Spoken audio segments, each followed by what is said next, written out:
बिहार में 9 चीनी मिल बंद पड़े हैं और 25 चीनी मिल को खोलने की बात हुई है। जो आज कुछ निर्णय हुए हैं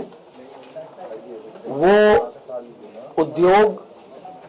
के जाल को बिछाने का है और बड़े पैमाने पर रोजगार सृजन का है। जो पहला निर्णय है वो पूरे पूर्वी भारत का इस राज्य को न्यू टेक हब के रूप में विकसित करना है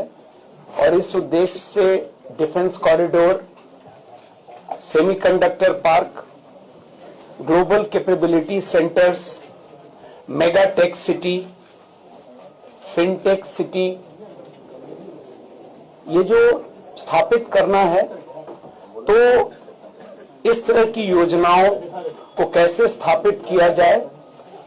एक मिशन मोड में और उसका अनुश्रवण करने के लिए मुख्य सचिव की अध्यक्षता में समिति के गठन का निर्णय हुआ है और इस समिति में राज्य, देश के स्तर पर और अंतर्राष्ट्रीय स्तर पर वैसे परामर्शी, वैसे लोग जो इन क्षेत्रों में काम बहुत अच्छा किए हैं, उनको भी समिति का सदस्य बनाया जाएगा और एक निश्चित समय सीमा अंतर्गत 6 माह के अंदर में यह रिपोर्ट प्राप्त करके और फिर काम को प्रारंभ किया जाएगा। जो दूसरा एजेंडा है वो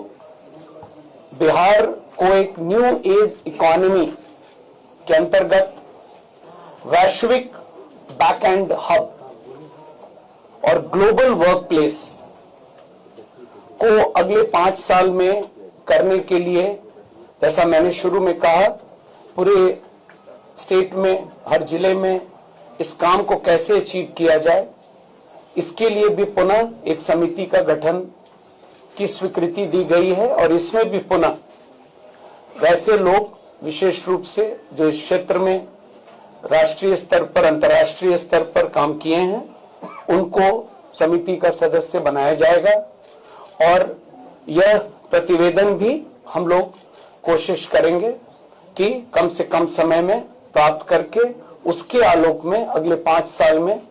इन क्षेत्रों में काम कैसे होगा। बिहार के अगला एजेंडा है, बिहार के ऐसे कई प्रतिभाशाली युवा हैं, आप लोग भी बहुत नाम जानते हैं और इनके द्वारा